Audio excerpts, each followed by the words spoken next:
I ain't talked to my kids, my wife, man. I ain't heard nothing from them for 3 months. No letters, no nothing, bro. I don't know what's going on. Hey, yeah, bro. I got a visit. I know it ain't my mama. It got to be my wife and my kids, because my mama just came. That time she showed up, bro, I get all the way to visitation just for them to tell me that they got my last name mixed up, man. I'm sick. Okay, so this bitch ass officer wants to play games with my time. Well, guess what? I'm about to play with him. Pause.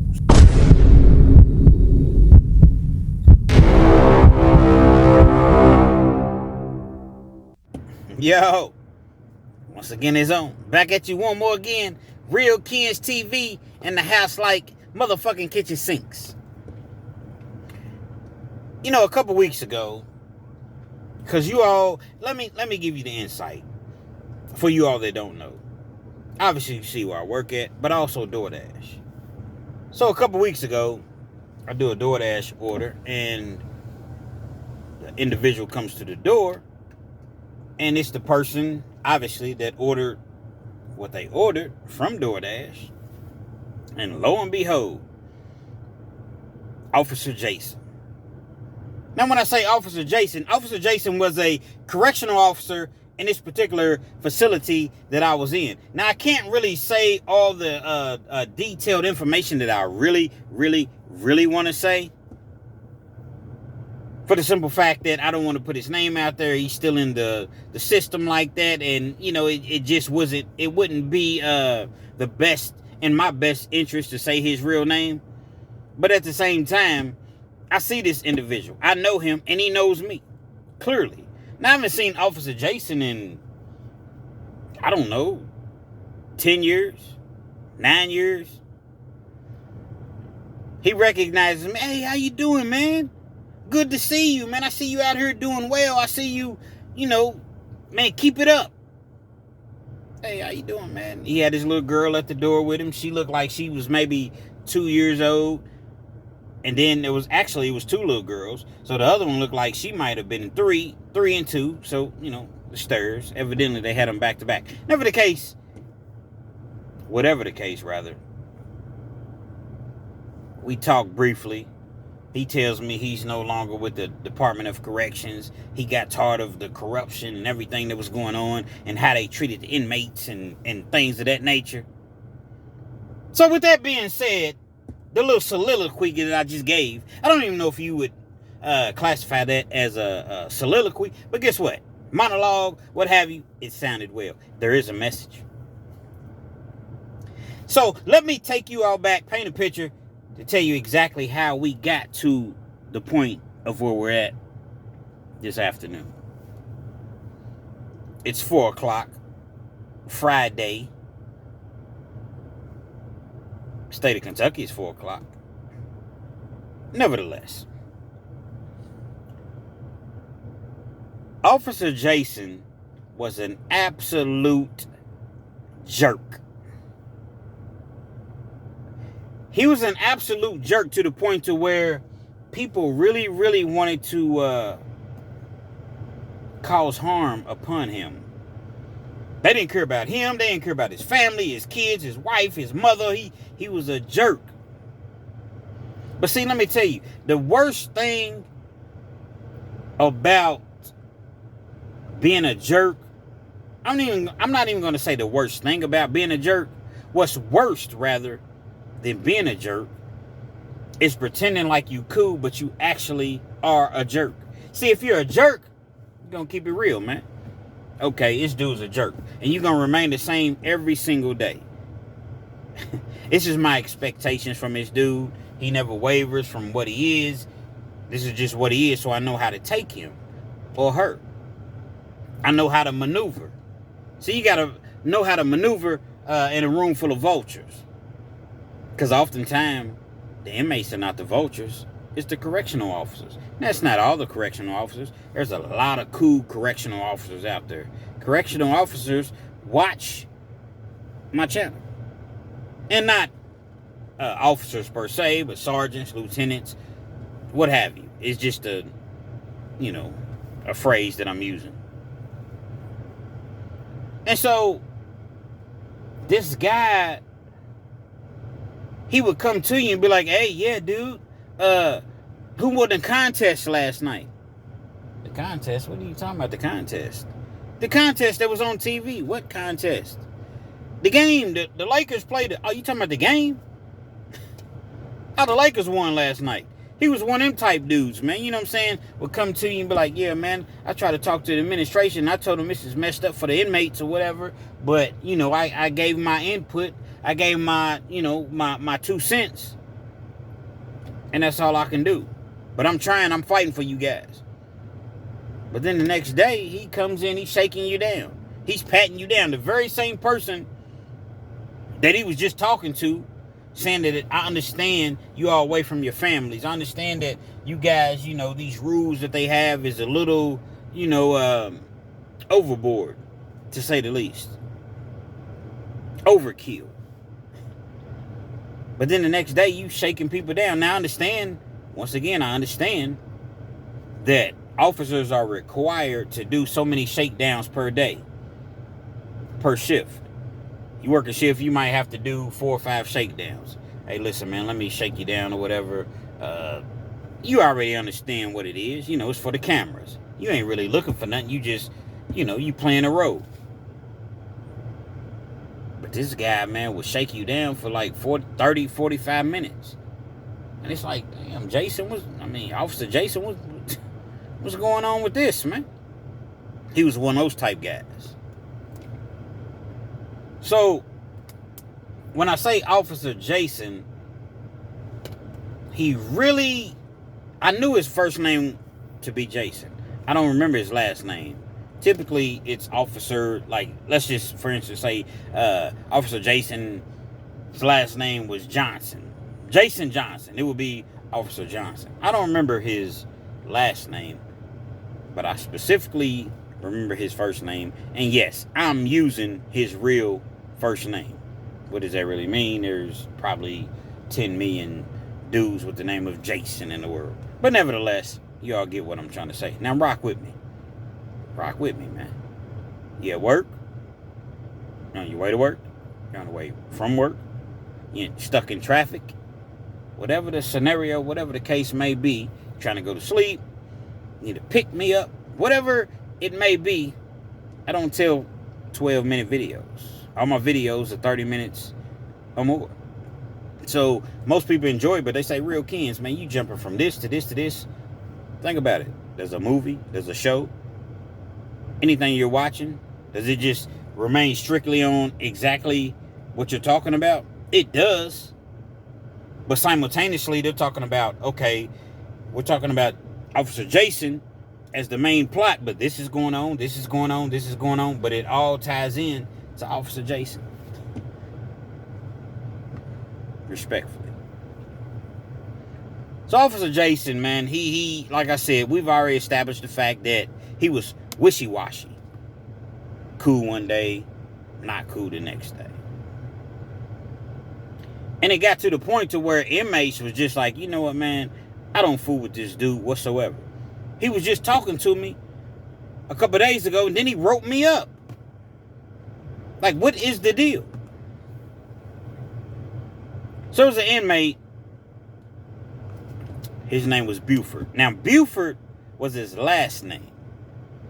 Now, I typically don't use real, every once in a while I will, but I typically don't use real names for the simple fact that my stories are 100% legitimate. I still got to walk these streets. Yeah, I walk. You know, I work rather. So let's rewind that. I work. But at the same time, I still see these individuals that I'm telling these stories about on the streets. Whether I'm delivering to them, whether it's in passing, in the mall, in the grocery store, just the gym, wherever. So it's one of those things to where I can't really use individuals' real names. And to be honest, I don't remember everybody's real names. I did over 10 years in the Department of Corrections, man. Which is absolutely awful. Nothing to glorify about that whatsoever. How I'm going to remember every individual that I seen or witnessed or talked to? How am I going to remember everybody's name? See, I keep it real, but most people understand that I keep it real. But then you always got the haters that, oh, well, real Kens, how this, how that. That's just how it is. You ain't been to prison. It's a prison thing, I guess. And I would highly suggest that you never go to prison. So for the individuals that I do recognize as far as their real names, sometimes I'll put their real names out there because it needs to be put out there. But oftentimes I won't put the real names out there. Rock with me. Ride with me. We vibing. We vibing. Y'all hit that like button. Comment. Subscribe if you're not already subscribed to the channel. And so, he just had a reputation, Officer Jason, of just being no good, man. He was just a no good individual. So let's get back to, I'm going to do a fast forward because I never did a fast forward. You had a inmate, Buford, as I mentioned previously, was his last name. And then you had another inmate, they were in the same dorm. His last name was Blackford. So you got Buford and you got Blackford. They're in the same dorm. Now the same dorm is composed of, at this particular prison we were at, you got 5 different bays. Now when I say bay, you got 50 people in each bay. So the dorm is composed of 250 people. And you have 1 correctional officer, sometimes 2, typically 2 on the weekends, that are in charge, if you will, of the dorm.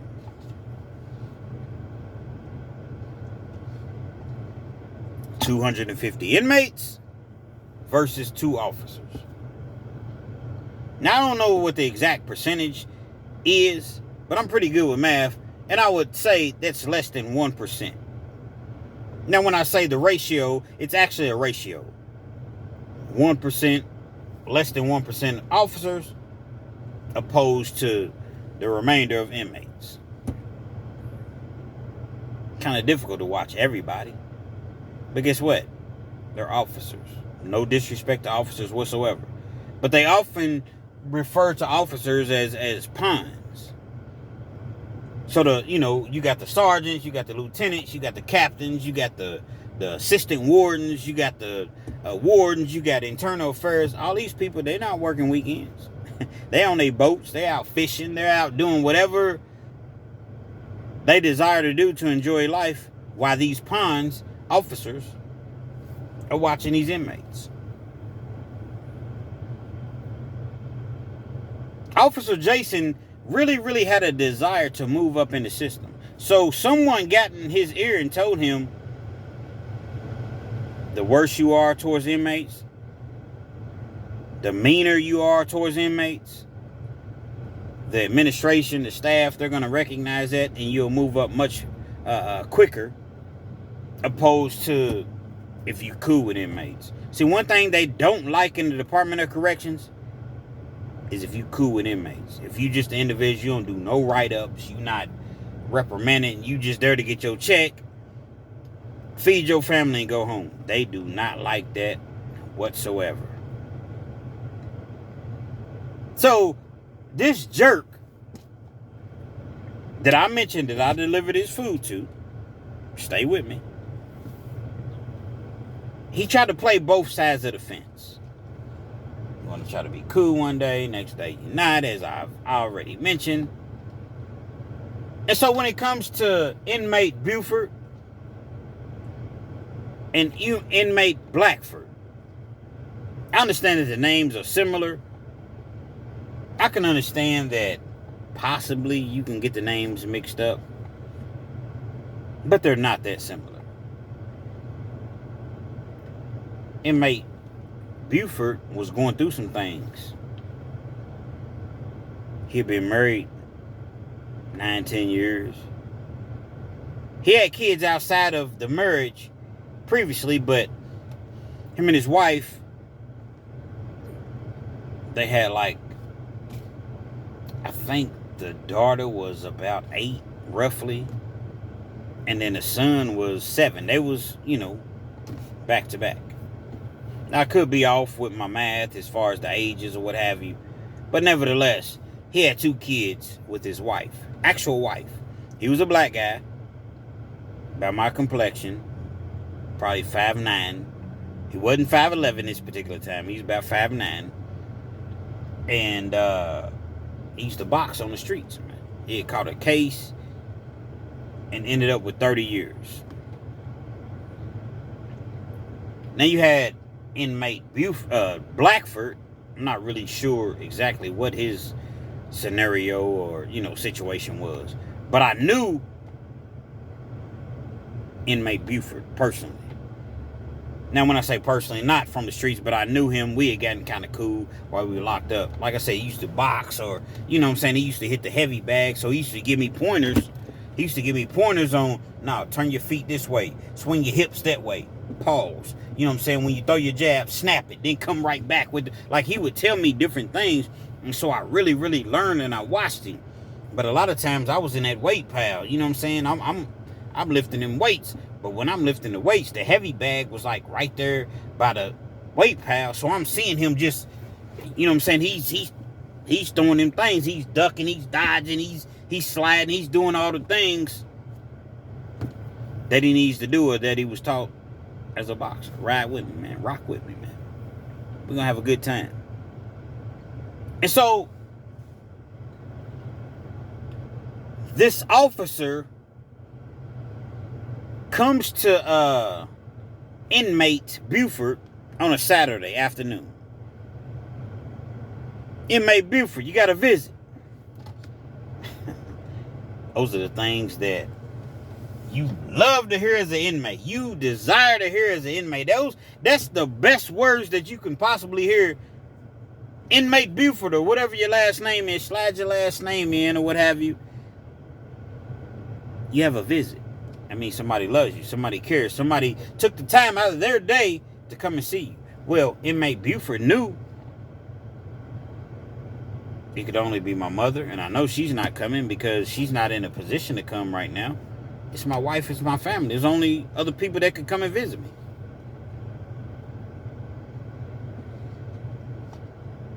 He gets ready. Visit's a big day in prison. You got your khaki uniforms, right? So you got a khaki pants. You got a button down, which is khaki. In the summertime, it's short sleeve. In the wintertime, it's long sleeve. You got your toboggan if it's long, if it's winter, if it's cold outside, you put your jacket on. You already got your outfit ironed and ready. You're just hanging up in the closet, or in your locker, rather. You don't have a closet in prison. You got a locker. Again, if you've been in prison, you understand. If you haven't, just rock with me. He's so happy. He knows it's not his mother because he just talked to his mother and he understands that the position that she's in at that particular time, she's not going to be visiting. I just talked to her. It's my wife. Now, let me give you a little insight. His wife had grown tired of doing time because they had a 30-year sentence, right? Now, when I say doing time, she's doing time with him. Yeah, oftentimes, when we're selfish, I'm the one doing time. I'm the one doing this. I'm the one doing that. No, me. No, me got me in here. You didn't have to be in here. The wife got tired of it. 30-year sentence. He had to do 6 years before he seen the parole board. In Kentucky, you do 20% of your time. Then you see the parole board. Unless it's violent. If it's violent, you do 85%. But anything, drugs, or just whatever is non-violent, 20% of your time. 20% of 30 years is what? 6 years. It's let me see. Yeah, 6 years. No, I'm not going to edit that out. Real Kens TV, man. We keep it real. And so, at this particular time, he had 5 years in. So he only had another year before he seen the parole board. He's doing every and anything that he can possibly do to come home to his family. Taking all the programs that The Department of Corrections recommended staying out of trouble, just doing whatever he can do to get home to his kids. Buford, you got to visit.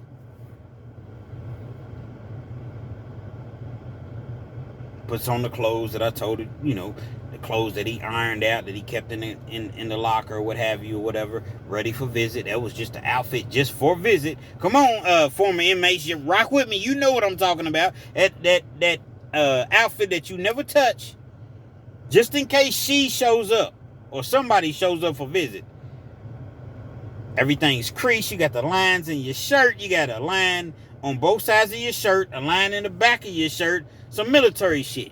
You know what I'm saying? You got your best tennis shoes, or if you don't have tennis shoes, you got your boots shined or whatever. You looking good when you go out there for a visit. He's excited. Gets dressed.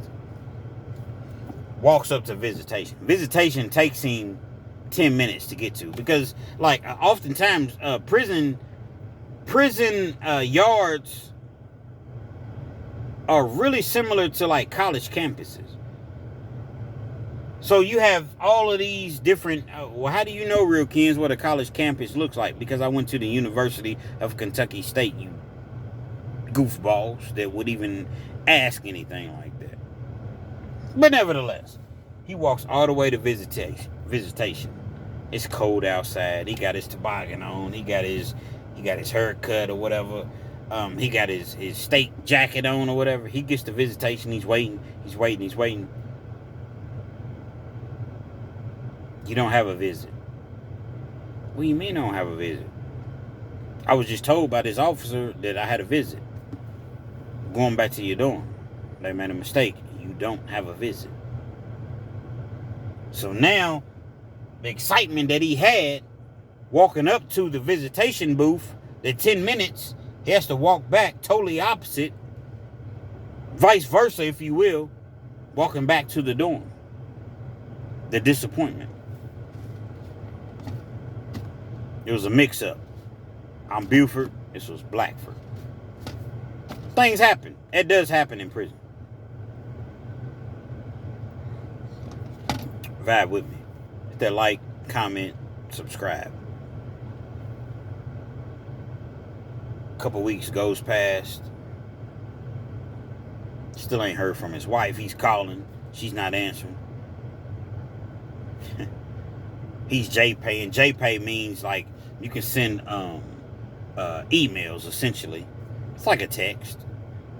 They'll get it within minutes, 2, 3, 5 minutes, sometimes 10, 15 minutes.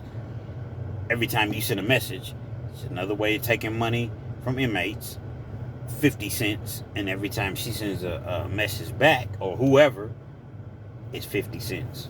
So they're making a killing off inmates, but it's a different video for a different day. A couple weeks goes past, as I mentioned. Buford, same officer. Got a visit.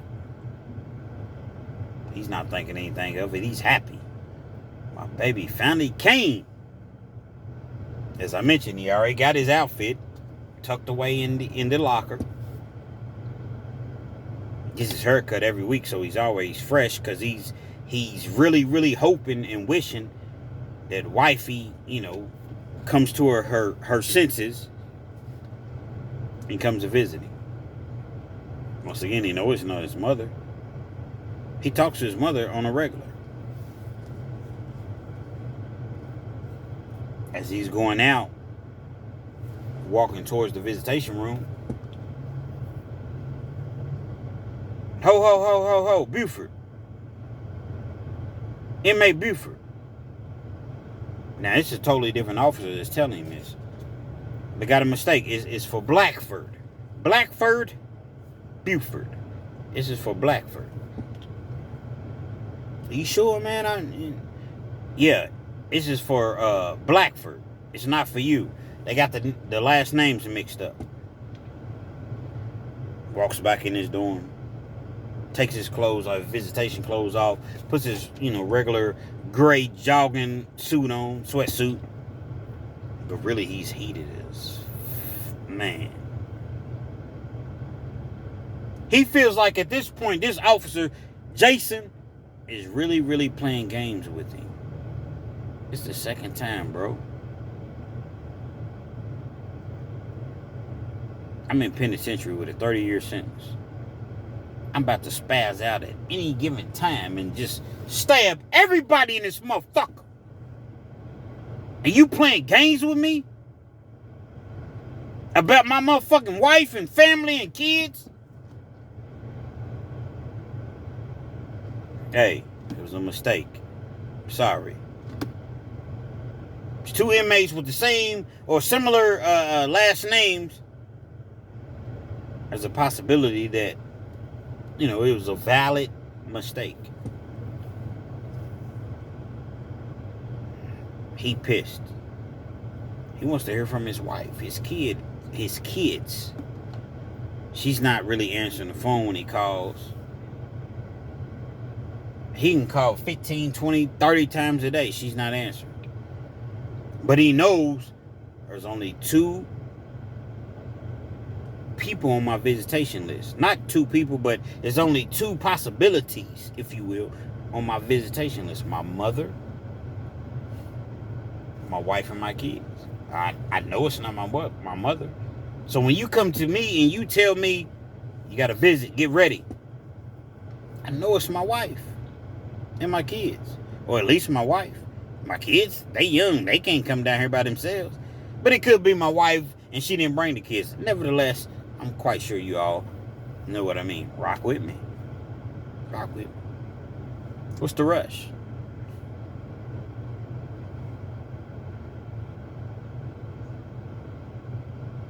He's not very happy about that at all. At all. The following week, same officer. Now, I know some of you all may be like, why is it always the same officer, real Kens? You ain't got to call me real Kens, just call me Kens. I'm Kens. Drop the real, even though I am real. Kens. They have shifts in prison. So, Officer Jason would always work the weekend shift. And they would put him in a certain dorm. In most cases, every once in a while, they're rotating. But for the most part, he's going to be in the same dorm every single weekend. It was just easier for whoever made the schedule, I guess. A week later.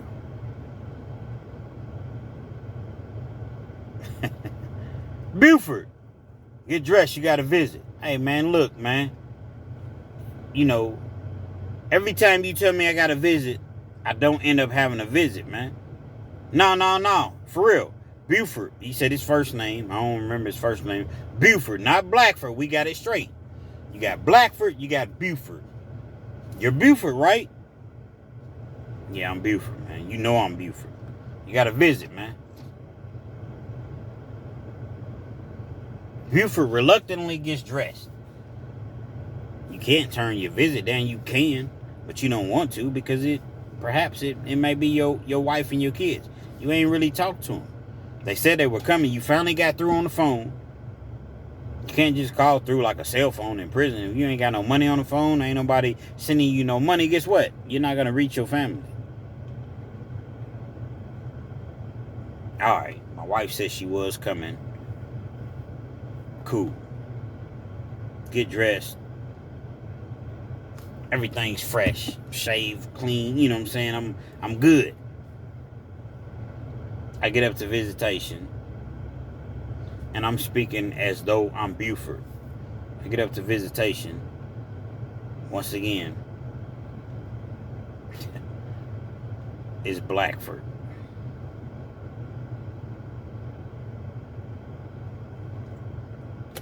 The fuck is going on, man? So now I'm fumigating. Now I'm ready to crash out. I'm ready to really, really do some severe damage to this Officer Jason. Go back to the dorm. When he goes back to the dorm, Officer Jason is no longer there. They've done a shift change or what have you. Rock with me.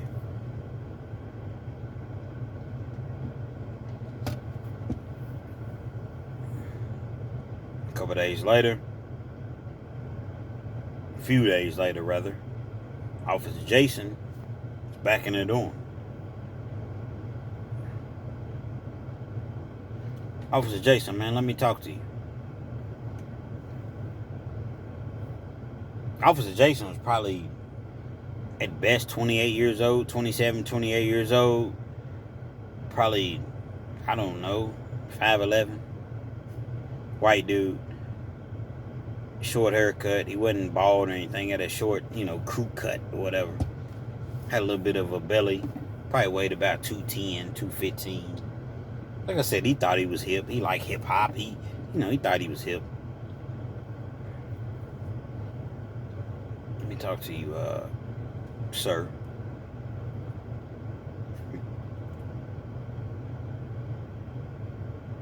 Why do you keep playing with me? Playing with you? What do you mean? I don't understand. Why do you keep playing with me? 3 times within the last month, you told me that I had a visit. And when I went up there, or when I was on my way up there, or whatever the scenario may have been, it wasn't me. We have to understand we have a whole lot of visitors entering the premises. That's that officer talk, staff talk, the premises, and it's very easy that we could get the last names mixed up. But he's like, my last name's Buford, Blackford. I understand they're similar. They both start with a B and end with Ford. But you playing with me, man. My wife done left me. My 2 kids. I don't hear anything from them. I call the phone. Every once in a while she'll answer, whatever. And when you come and you tell me that I have a visit, my whole morale is up. Thinking that I'm going to see my kids, my wife. Did I steal this from Banky Pound, y'all?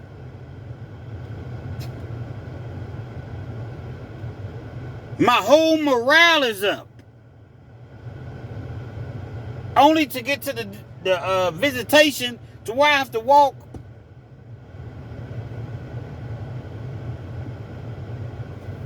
I don't know, 10 minutes, whatever I said earlier. It was a long-ass walk. Y'all know how some of you trolls are. Oh, well, Real Kings, you said earlier you had to walk 15 minutes to visitation, but this time you said 13 minutes. It was a long walk. Especially in the wintertime when it's snowing, it's raining, whatever the case may be. You can just keep playing with me, man. And I feel like you really, really playing with me, man.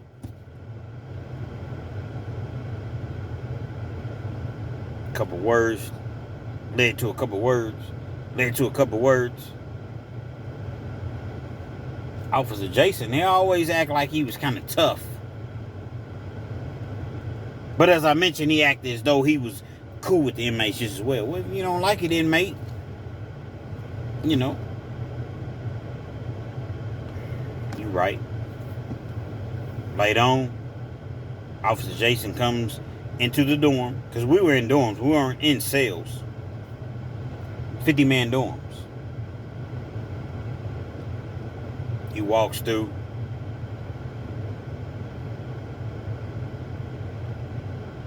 He got a problem. He pulls Buford to the side. Right before his shift was going in. They're talking or whatever, but you can see that it's getting intense. I didn't hear this story. I seen this story. It's getting intense. Inmate Buford has no patience. You got these weak ass, punk ass, bitch ass officers, right? Not all officers. Again, I done met some great officers, and I done met some officers that'll whoop your motherfucking ass. Yep. So I'm not speaking of them. I'm talking about the officers that really, really act as though they that man. Respectfully. You got a problem with me. Matter of fact, any inmate got a problem with me. Now, you talking to inmate Buford, but you walk away from him and go into the middle of the floor. Any inmate in here got a problem with me, they can see me right now. Oh, you see that often in prison, in jail. Because you understand that there are cameras everywhere. And your people's gonna back you. Soon as something happens, the people's coming in. Pause.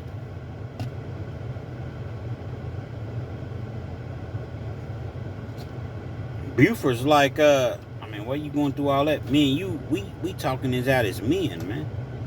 You ain't got to go through all that. I'm just saying, you keep playing with me, man. See, there are cardinal rules in prison. Don't play with a man's time. Now, when I say play with a man's time, meaning, oh, man, you ain't never getting out. That's playing with a person's time. Oh, how much time you got? A year left? Knowing that they got 10 years left, that's playing with a person's time. Don't play with my time, bro.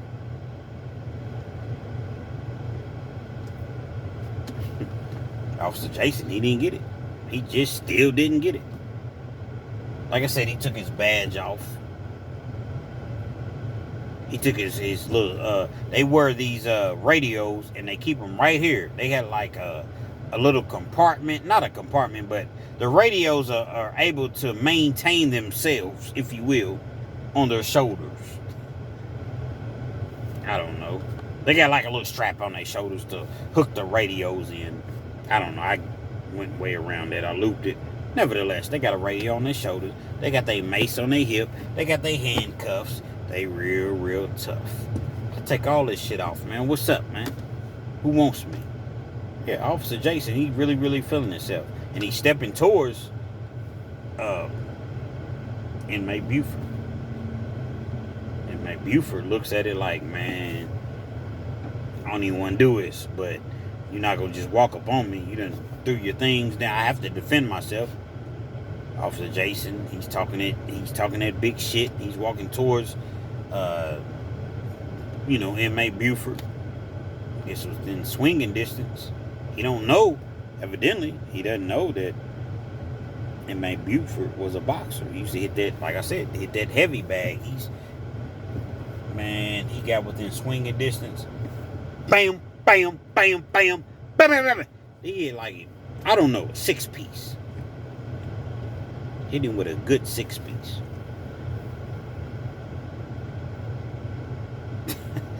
I never will forget. Because it was kind of like in the aisle. There's an aisle, so you got like 25 beds on one side, 25 beds on the other side. Man, he rocked that boy to sleep. Boom, boom, boom, boom, boom, boom, boom. Hit him. He fell. Body rocked him. When I say body rocked, I'm talking about after he hit him, boom, boom, boom, boom, boom, boom. Body rocked him. People came in. They see it on the cameras. Even though he took his camera off and radio and all that thing, all the things that the tough correctional officers carry. The main camera seen it. They ran in, rushed Buford, Inmate Buford, beat him up. Actually, they cuffed him, then beat him up, sent him to the hole. They had to resuscitate tough Officer Jason. He finally, what's up? Who wants me? Man, you done got hit with a 6-piece, man. Who wants you? You done got the brakes beat off you. The brakes, the brizaches. All that tough shit, man, you didn't have no hands, man. Inmate Buford just couldn't take it no more, man. They tried to press outside charges on Inmate Buford. Like I said, they sent him to the hole with a write-up. Sent him to a maximum for laying hands on a correctional officer. But at the end of the day, when all the smoke cleared, the outside charges didn't, because see, we're in a Commonwealth state. And so, if you press charges, which Officer Jason did, even if the charges aren't strong or he changes his mind or what have you, the Commonwealth will pick it up. It wasn't going to happen. You know why? Because he took his badge off, his radio, everything that made him an officer, he took it off and approached Inmate Buford. So Inmate Buford was really defending himself. It don't matter if he had hands. He was defending himself. All charges dropped. He ended up doing 6 months in the hole. He gets out. And he gets out. What I'm trying to stress to you all is that when you're in a position of power, and I say this so often, don't act like you're not touchable. Motherfucker split your wig, man. You see all of these guys that get fired or women or what have you, and they come back to the job and they retaliate. I don't condone that whatsoever. I don't condone that whatsoever. But don't think that just because you're in a position of power, that a motherfucker won't get with you. There's a difference between, okay, I caught you doing this, you're not supposed to do that, I'm gonna reprimand you. But nah, you doing the most. Simply because you feel as though you can do the most, man. You're a correctional officer, man. You ain't no hellified motherfucker, man. The dudes at the gas station make just as much as what you make. No disrespect to anybody who works at the gas station. Hell, you see where I work at. So I'm I'm just using that as an example. But they give these correctional officers so much power. Whatever you say, we rocking with you. If you say he or she did it, they did it. And now you playing with people's lives. They trying to go home to their families. Well, real kids, if you never got in trouble, you wouldn't have to worry about that. No, we all make mistakes. Ain't none of y'all perfect out this motherfucker. Ask yourself this. How many of y'all cheating on your wives or your husband out there? So you may not do criminal activity, but how many of y'all not on the up and up? How many of y'all not claiming certain things that, okay, you make a lot of money. Well, I'm not going to claim this on my taxes because I got this money in cash under the table. So I'm not even going to claim it on. You know, if the IRS catches that and they decide to prosecute you or what have you in the feds, tax evasion. How many of you all not on the up and up that always got a problem and always have something to say about my dog, Jay motherfucking Williams? Free Jay Williams. You don't like Jay Williams? Fuck you. Respectfully. When it's all said and done, it's this. Nobody's perfect. Everybody is going to make mistakes. And that's just what it is. Officer, keyword officer, he had to learn the hard way. Got his wig split. Being that he went up against a boxer, I'm sorry. Whole socket of his eye got knocked out. And he ate for the next 6 weeks out of a straw. Because he thought he was tough. And guess what? His bitch ass came back and still acted the same exact way. He didn't learn nothing.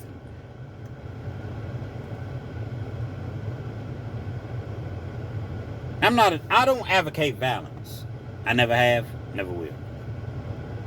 But they say in prison, the only thing that people will understand and respect is violence. And Officer Jason, he had to get that work, that violence. Ain't no telling, man. Several years ago, I don't know if he's still alive. I don't know. But what I do know is what I do know. And actually, let me take that back. And when I say I don't know if he's still alive, so I'm gonna double take it back. I know he's still alive. But I'm simply saying that Officer Jason, there's a lot of officers, sergeants, lieutenants, because they're trying to move up through the ranks, as I said earlier, that act like that towards inmates and think that, what, you think I'm not going to see you in Walmart? You think that I'm not going to see you in traffic and passing in the gas station, grocery store? What do you just think? Because you got this blue uniform on that I remember what you did to me when I was locked up. I understand I'm an inmate, but that don't mean that I'm not a human being. You're not going to treat me like that. Again, I don't advocate anything of that substance. That's how they talk, substance, if you will. Inmate Buford, he beat the entire case. They had to spend time in the hole. But he got his point across, man. Definitely got his point across. I'm a man, you a man. I'm a man, you a woman. Whatever the scenario may be, I'm a man and you're an adult.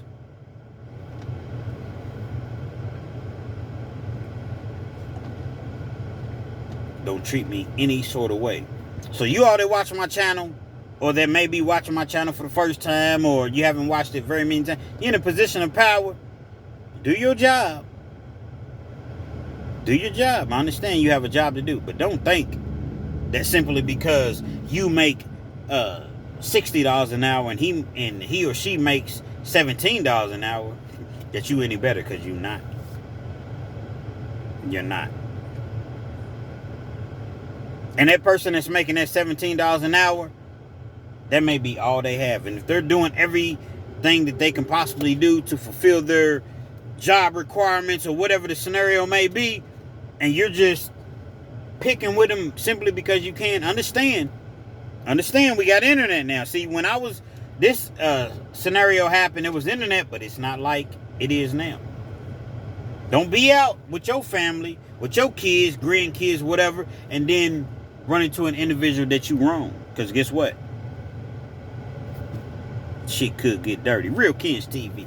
Hopefully you liked the video. Feel free to comment. Definitely share. Subscribe to the channel if you're not already subscribed. And be sure to hit that post notification. So anytime I bring you this action, this motherfucking heat, guess what? You're amongst the first to receive. Do the right thing.